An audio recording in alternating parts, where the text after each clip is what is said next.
इस्लाम के माने हैं ताबेदारी करना, इताअत करना, फरमाबरदारी करना,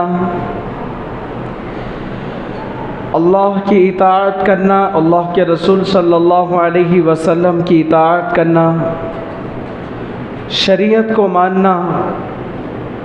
इस्लाम के माने ये आते हैं।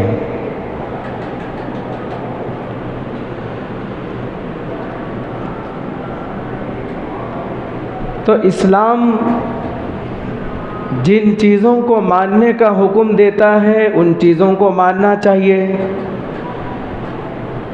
अल्लाह और अल्लाह के रसूल सल्लल्लाहु अलैहि वसल्लम जिन बातों का हुक्म करते हैं उन बातों को मानना है। ये शरीयत के अंदर ये बातें आती हैं। ये दीन आखिरी दीन है, ये शरीयत आखिरी शरीयत है, ये मज़हब आखिरी मज़हब है। अल्लाह के नबी अलैहिस्सलातु वस्सलाम आखिरी नबी है। आपके बाद कोई नबी नहीं, आपके बाद कोई रसूल नहीं।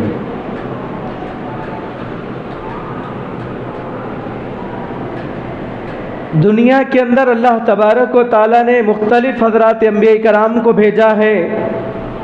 वलिकुल्लि उम्मतिन जअलना मिनकुम शिरअतन व मिनहाजा।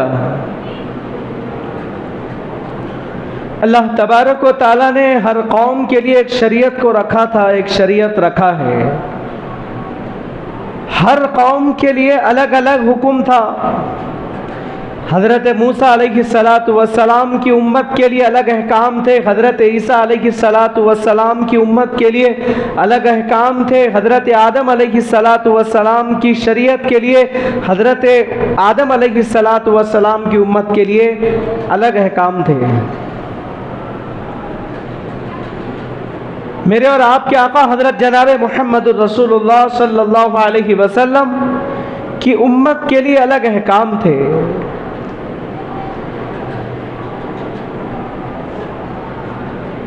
आज एक फितना ख़त्म नहीं होता, दूसरा फितना उठकर खड़ा हो जाता है। दुश्मनाने इस्लाम को इस बात का पता चल चुका है कि जिंदा कौम मर चुकी है। ऐसे तूफान, ऐसे आंधियां, ऐसे सैलाब, ऐसे जलजले इस्लाम की ज़िंदगी में कई मरतबा आ चुके। अल्हम्दुलिल्लाह उनका खातिमा हो चुका है।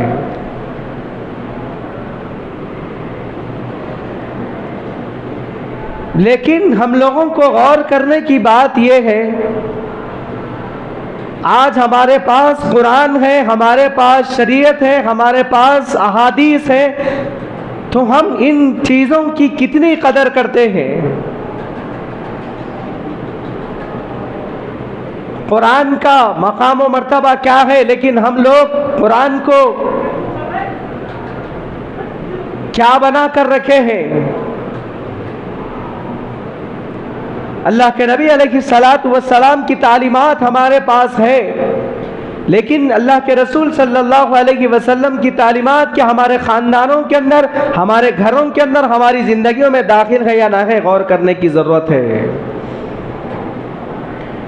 उलमा उम्मत की फ़िक्र कर रहे हैं। जुमे के बयानात में उलमा इकराम समझा रहे हैं। उलमा इकराम खारिजी वक्त में उम्मत को समझा रहे हैं। उलमा इकराम देर रात तक जागते हैं। क्यों जागते हैं? उलमा उम्मत की फिक्र में हैं। वरना उलमा को क्या जरूरत थी? अपने घर की, अपने बीवी बच्चों की फिक्र काफी थी। उलमा उम्मत की फिक्र कर रहे हैं, इसीलिए कर रहे हैं आपके ईमान की हिफाजत के लिए, आपके आल औलाद की ईमान के हिफाजत के लिए, आपके बीवी बच्चों की ईमान के हिफाजत के लिए, क़यामत तक आने वाली उम्मत की ईमान की हिफाजत के लिए उलमा फिक्र कर रहे हैं। कोई आसान काम नहीं है। एक तरफ देखा जाए तो मुल्क में पावरफुल हुकूमत है। वक्त के फिरौनों को ललकारना, वक्त के नमरूदों को ललकारना, वक्त के शद्दादों से मुकाबला करना, मैदान में उतरना कोई आसानी काम नहीं है। ये सिर्फ इसीलिए बेयार और मददगार उलमा इकराम हुकूमत को इसीलिए ललकार रखे गए, सिर्फ आपकी ईमान के हिफाजत के लिए, आपके औलाद की ईमान के हिफाजत के लिए, आपके नस्ल की ईमान की हिफाजत के लिए। उलमा का साथ दे, उलमा की फिक्रों का साथ दे, उलमा का हर तरीके से साथ दे। कुरान में अल्लाह ने कहा अल-यौम अकमलतु लकुम दीनकुम व अतममतु अलैकुम निअमती व रदीतु लकुमुल इस्लाम दीना। दूसरी जगह अल्लाह तबारक व तआला ने फरमाया इन्ना दीना इंदल्लाहिल इस्लाम, दीन अल्लाह के नजदीक इस्लाम है। ये आयत जो भी मैंने पढ़ा अल-यौम अकमलतु लकुम दीनकुम व अतममतु अलैकुम निअमती व रदीतु लकुमुल इस्लाम दीना, ये आयत हज्जतुल विदा के मौके पर, हज्जतुल विदा कहते हैं अल्लाह के नबी अलैहिस्सलातु वस्सलाम ने एक हज किया है, 4 उम्रे अदा फरमाए हैं, एक हज किया है जिसको हज्जतुल विदा कहा जाता है। इसी को हज्जतुल विदा के मौके पर अल्लाह के नबी अलैहिस्सलातु वस्सलाम के ऊपर एक आयत नाजिल हुई अल-यौम अकमलतु लकुम दीनकुम व अतममतु अलैकुम निअमती व रदीतु लकुमुल इस्लाम दीना। ऐ पैगंबर सल्लल्लाहु अलैहि वसल्लम, ये दीन मुकम्मल हो चुका है। क्या इसके बाद दूसरी कुरान की आयत नाजिल हुई या नहीं हुई? नाजिल हुई, लेकिन अहकामात वाली आयतें सबसे आखिरी आयत थी। तमाम अहकामात नाजिल हो चुके थे, अहकामात वाली आयत नाजिल आखिरी, सबसे आखिरी आयत थी अल-यौम अकमलतु लकुम दीनकुम व अतममतु अलैकुम निअमती। कम व पेश 1 लाख सहाबाए कराम हालत ihram में थे। जबले रहमा पर यह आयत नाजिल हुई, सहाबाए कराम के झुरमुट में यह आयत नाजिल हुई। तो अब दीन मुकम्मल हो चुका है। अब कोई ना नया दीन कोई इंजीनियर बना सकता है, ना कोई फिलासफर बना सकता है, कोई इंसान दीन नहीं बना सकता। दीन मुकम्मल हो चुका है। हाँ, अगर उम्मत के मसाइल पेश आ जाए तो उलमा कराम कुरान अहादीस की रोशनी में बैठकर इज्तिहाद करते हैं। तो अल्लाह ने जो हलाल किया वो क़ियामत तक हलाल रहेगा, अल्लाह ने जो हराम किया है वो क़ियामत तक हराम रहेगा। कोई माँ का लाल ना हलाल को हराम कर सकता है, ना हराम को हलाल कर सकता है। अल्लाह ने जो चीज़ें हलाल की है वो क़ियामत तक हलाल रहेंगी, अल्लाह ने जिन चीज़ों को हराम किया है वो क़ियामत तक हराम रहेंगी। अल्लाह ने जिन चीज़ों को जिस तरह करना चाहिए उस तरीके से ता क़ियामत तक किया जा सकता है। जिन तरीके से करने का हुक्म दिया, जिस चीज को जिस लिहाज से करने का हुक्म दिया, उसी तरीके से ता क़ियामत तक किया जाएगा। ला तब्दील लिकलिमातिल्लाह, दुनिया के अंदर हर वो चीज बदल जाएगी, दुनिया का कानून बदल जाएगा, दिन बदलेगा, रात बदलेगी, जमाना बदलेगा, लेकिन अगर कोई चीज नहीं बदलेगी तो शरीयत नहीं बदलेगी। कुरान नहीं बदलेगा, शरीयत नहीं बदलेगी। अल्लाह ने जिस तरह नाजिल किया उसी तरीके से ता क़ियामत तक महफूज रहेगा। हम जिस मुल्क में रहते हैं, हम जिस मुल्क में रहते हैं, बसते हैं, उस मुल्क का कानून शरीयत का कानून नहीं है। हम लोग जिस मुल्क में रह रहे हैं, जिस मुल्क में जिंदगी बसर कर रहे हैं, उस मुल्क का कानून शरीयत का कानून नहीं है, इस्लाम का कानून नहीं है, बल्कि हम लोग जिस मुल्क में रहते हैं इस मुल्क का कानून सेकुलर कानून है। इस मुल्क के अंदर, इस हिंदुस्तान के अंदर एक जमाने तक, एक अरसे तक इस हिंदुस्तान के अंदर मुसलमानों की हुकूमत थी। मुसलमान इस हिंदुस्तान के अंदर कई सालों तक हुकूमत किए। वो चाहते तो इस्लामी हुकूमत नाफिज कर सकते थे, लेकिन उन्होंने इस्लामी हुकूमत नाफिज नहीं किया, बल्कि जो दस्तूर जो बनाया गया, जो दस्तूर हिंद, जब मुल्क आज़ाद हुआ, जो कानून बनाया गया, दस्तूर हिंद को बरकरार रखा है। तो इस मुल्क का जो कानून बनाया गया वो सेकुलर कानून बनाया गया। तमाम मज़ाहिब के लोगों को अपने अपने आईनी कवानीन पर खुल्लियतन खुलेआम अमल की इजाज़त है। हमारा मुल्क का दस्तूर भी कहता है, हमारे मुल्क का कानून भी कहता है, हमारे मुल्क का कानून भी यही बनाया गया, तमाम मज़ाहिब वाले अपने अपने तौर तरीके पर, आज़ादाना तौर तरीके पर अपने अपने मसाइल पर अमल करते हैं और अमल की हुकूमत ने इजाज़त भी दी है। तमाम मज़ाहिब के लोग इस मुल्क के अंदर अपने अपने आइली कवानीन पर अमल करते हैं और हुकूमत ने आइली कवानीन पर अमल की इजाज़त भी दी है। और आइले कवानीन किसे कहते हैं?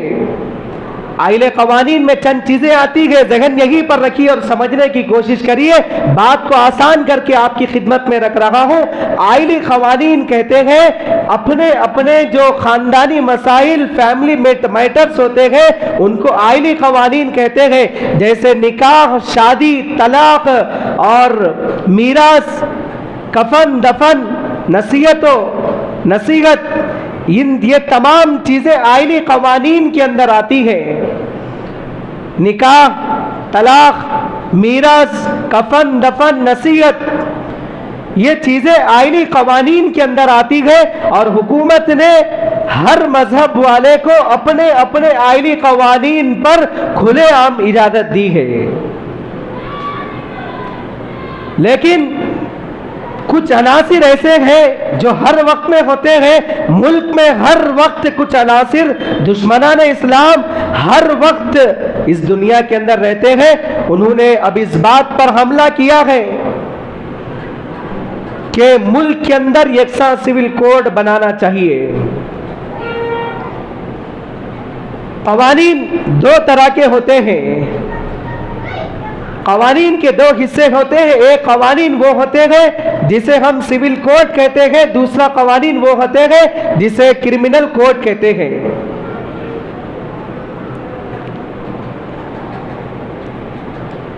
तो हम लोगों को आइली कवानीन पर खुलेआम अमल की इजाजत है।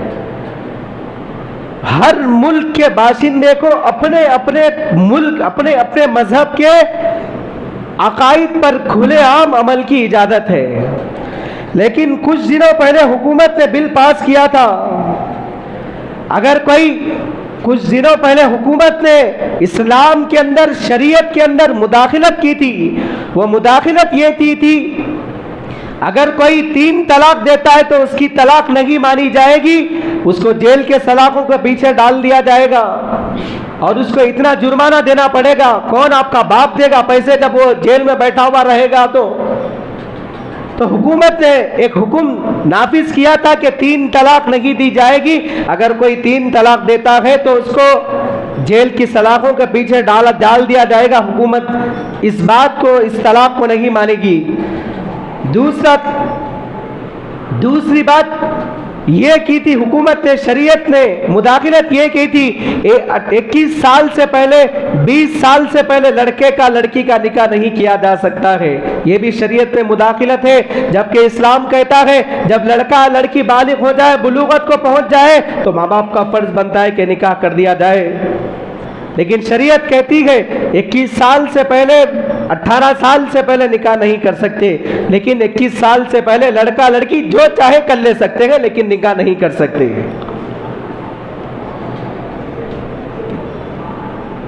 अगर मुसलमान की इज्जतों पर हमला हो जाए तो मुसलमान बर्दाश्त कर सकते हैं। अगर माल पर हमला हो जाए तो मुसलमान बर्दाश्त कर सकते हैं। बीवी बच्चों पर हमला हो जाए तो मुसलमान बर्दाश्त कर सकते हैं। लेकिन अगर इस्लाम पर, शरीयत पर हमला हो जाए तो मुसलमान बर्दाश्त नहीं कर सकते। वक्त के हुकूमतों से डरने की जरूरत नहीं है। ना मुसलमान हुकूमतों से कभी डरे हैं, ना कभी आइंदा मुसलमान हुकूमतों से डरने वाले हैं। यकसा सिविल कोड, अब मुल्क में सब बराबर रहेंगे। यूनिफॉर्म सिविल कोड, यकसा सिविल कोड, अब मुल्क में सब बराबर रहेंगे।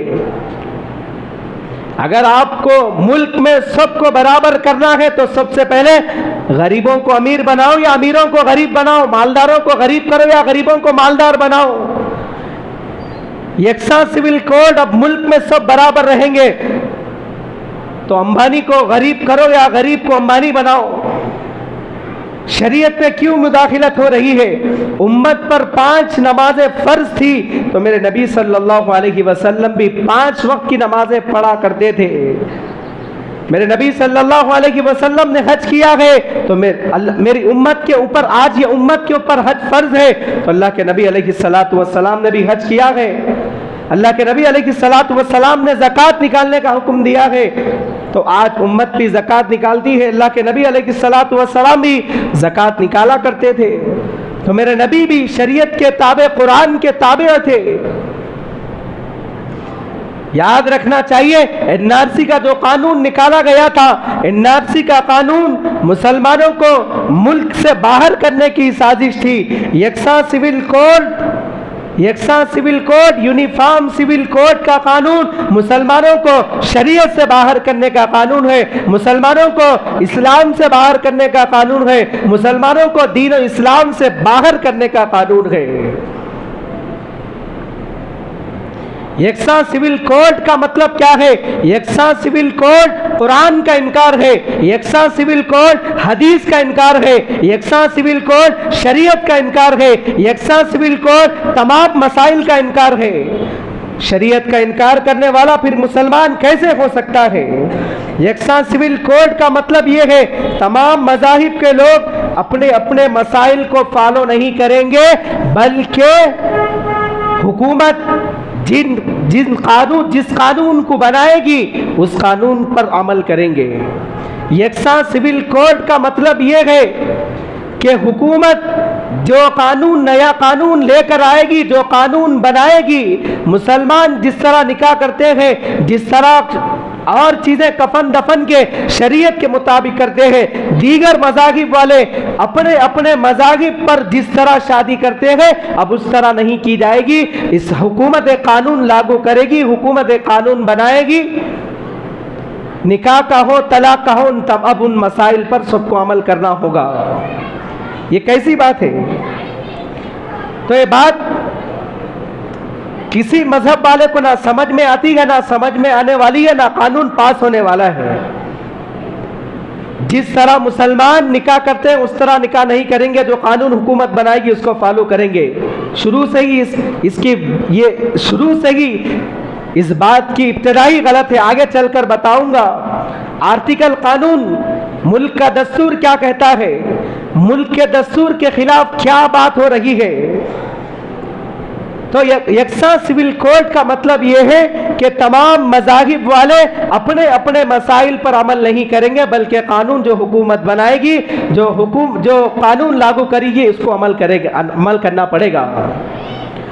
एक अंग्रेज हिंदुस्तान के दौरे पर आया, एक हिंदुस्तानी आदमी ने उसको हिंदुस्तान का दौरा करवाया। लाल महल, लाल किला, कुतुब मीनार, चार मीनार, गोलकुंडा, पूरा हिंदुस्तान का दौरा उस अंग्रेज को करवाया।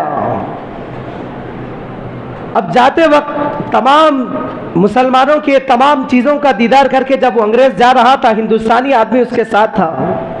एयरपोर्ट पर जाते वक्त पूछा कि हमारा मुल्क कैसे लगा, तो उस अंग्रेज ने कहा हाँ मुल्क तो अच्छा लगा, लेकिन एक बात समझ में नहीं आई, और वो बात ये है कि हमारे मुल्क में सब एक तरह होते हैं, सबका कलर एक होता है, लेकिन आपके मुल्क में कोई गोरा है, कोई काला है, कोई गिड्डा है, कोई लंबा है। तो उस हिंदुस्तानी ने सोचा इसको ऐसा जवाब दूंगा, यहाँ के एयरपोर्ट से लेकर वहाँ के एयरपोर्ट तक उतरने तक सोच में पड़ जाएगा। उसने कहा हाँ साहब बिल्कुल सही, हमारे मुल्क में से कोई काला है, कोई गोरा है, कोई गिड्डा है, तो कोई लंबा है। गधे सेम होते हैं, घोड़े अलग अलग होते हैं, मुख्तलिफ होते हैं। तो खैर, जब मुल्क आजाद हुआ, जब हमारा मुल्क आजाद हुआ, तो एक दस्तूर बनाया गया। दस्तूर साज कमेटी ने एक कानून बनाया। उर्दू में दफात कहते हैं, इंग्लिश में आर्टिकल कहते हैं। जब मुल्क आजाद हुआ, कानून बनाया गया तो नंबरात के साथ बनाया गया। दफात उर्दू में कहते हैं, इंग्लिश में आर्टिकल नंबर कहते हैं, उर्दू में दफात नंबर कहते हैं। तो दफात नंबर 13 आर्टिकल नंबर 13 के अंदर यह लिखा हुआ है कि मुल्क कोई ऐसा कानून नहीं बनाएगा, यानी प्रेजेंट हुकूमत कोई ऐसा कानून नहीं बनाएगी जो आर्टिकल नंबर 13 के खिलाफ हो। अगर कोई आर्टिकल नंबर दफात नंबर 13 आर्टिकल 13 के खिलाफ अगर कोई कानून बनाता है तो अगर कोई 13 के खिलाफ कानून बनाता है, कोई हुक्म नाफिज करता है, तो वो कानून नहीं माना जाएगा बल्कि वो बातिल है। वो कानून नहीं माना जाएगा क्योंकि बातिल है। तो ऐसा कानून आप क्यों बना रहे हैं जिसको हमारे मुल्क ने पहले से ही उस मुल्क को, उस कानून को बातिल कर दिया। बातिल करार देने के बावजूद उस ऐसे कानून के ऊपर क्यों कर बना रहे हैं। दूसरे आर्टिकल नजर आ रहे हैं लेकिन आर्टिकल नंबर 13 नजर नहीं आ रहा है। ये सेकुलर मुल्क है, तमाम मजाहिब के लोगों को जब दस्तूर बनाया गया, तमाम मजाहिब के, सिख हो, मुसलमान हो, ईसाई हो, दलित हो, तमाम मुसलमानों के अकायद को सामने रखकर बनाया गया कि कुछ आइली मसाइल जो मैंने अभी बताया कि अपने अपने मजाहिब के आइली मसाइल पर हर एक को अमल की इजाजत है। मुसलमान तलाक देते हैं, मुसलमान 4 शादियां करते हैं, मुसलमान मीरास नहीं देते। आपको मुसलमानों के 4 शादियों की क्यों फिक्र हो रही है? पहले आप अपनी पहली शादी की हिफाजत तो कर ले। मुसलमान भी इतने जुहला होते हैं। हम भी दीन को, इस्लाम को, शरीयत को मजाक बनाकर रखे हैं। अब वो कह रहे हैं कि मुसलमान फोन पर तलाक देते हैं, मुसलमान SMS पे तलाक देते हैं, व्हाट्सएप पर तलाक देते हैं। मुंह मत खुलाइए कि मुसलमान औरतों से ज्यादा तलाकें गैर मुस्लिम औरतों में हो रही है। धर्मशालों में मुसलमान औरतों से ज्यादा गैर मुस्लिम की औरतें पड़ी हुई हैं। हम लोगों को भी चाहिए कि हमारे शरीयत को, हम अपनी शरीयत की मुहाफिज बने। हम भी दीन की धज्जियां उड़ाते हैं, दीन और इस्लाम की शरीयत की हमारे पास कोई कदर नहीं है। हजरत मौलाना आकिल साहब रहमतुल्लाह अलैह अक्सर फरमाया करते थे, एक मज़ाहिया जुमला अक्सर हजरत मौलाना आकिल साहब रहमतुल्लाह अलैह फरमाया करते थे कि खान साहब थे, खान साहब खड़े हुए थे, उनके सामने से गैर मुस्लिम गुजर रहा था, गुजरते हुए उसने किबले की तरफ थूका। अब वो खान साहब को गुस्सा आया कि किबले की तरफ कि तूने क्यों थूका, हमारा किबला है, हम उस तरफ रुक करके नमाज पढ़ते हैं, उसका अदब करते हैं, और तू गैर मुस्लिम हो के किबले की तरफ थूकता है। तो चंद लोगों को जमा किया, जमा करके वाविला मचाया, गड़बड़ की। तो लोगों ने समझा बुझाकर उस गैर मुस्लिम को इधर किया, खान साहब को इधर किया। फिर चंद दिन नहीं गुजरे, वही खान साहब खड़कर किबले की तरफ खड़ के पेशाब इस्तिंजा कर रहे हैं। लोगों ने पूछा, अरे साहब परसों एक साहब थूका तो आपने इतना बड़ा एतराज किया, इतना बड़ा वाविला मचाया, लेकिन आप खुद किबले की तरफ खड़कर इस्तिंजा कर रहे हैं। तो उन्होंने कहा, गैर मुस्लिम अहबाब से कहा कि हमारे बाप का किबला है, हम कुछ भी कर लेते हैं। तो शरीयत को हम लोगों ने यही समझ लिया, हमारी शरीयत है, हम कुछ भी कर लेते हैं, चाहे फोन पर तलाक देते हैं, SMS पर, ईमेल पर देते हैं।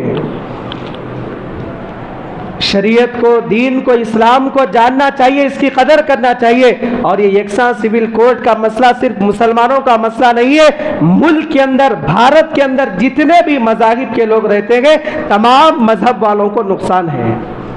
सिर्फ मुसलमानों के कानून को, मुसलमानों के शरीयत को बदलने की बात नहीं की जा रही है, बल्कि हर मजहब के, चाहे सिख हो, चाहे दलित हो, चाहे यहूदी हो, चाहे ईसाई हो, तमाम मजाहिब के लोगों को यकसा सिविल कोड से नुकसान है। ये चंद बातें थी, मैंने आप हजरात के सामने रखा है। इंशाअल्लाह तफसीलन यकसा सिविल कोड आइली कवानीन के अंदर कितनी बातें आती है वो आइंदा जुमा हजरात के सामने रखूंगा। ये चंद बातें थी। अल्लाह तबारक व तआला से दुआ फरमाइए कि अल्लाह तबारक व तआला यकसा सिविल कोड कानून को, इस कानून को निस्त नाबूद फरमाए। अल्लाह तबारक व तआला दीन व इस्लाम की, शरीयत की, मुसलमानों की, कुरान की, दीन व ईमान की हिफाजत फरमाए। आमीन सुम्मा आमीन व आखिर दावाना अल्हम्दुलिल्लाहि रब्बिल आलमीन।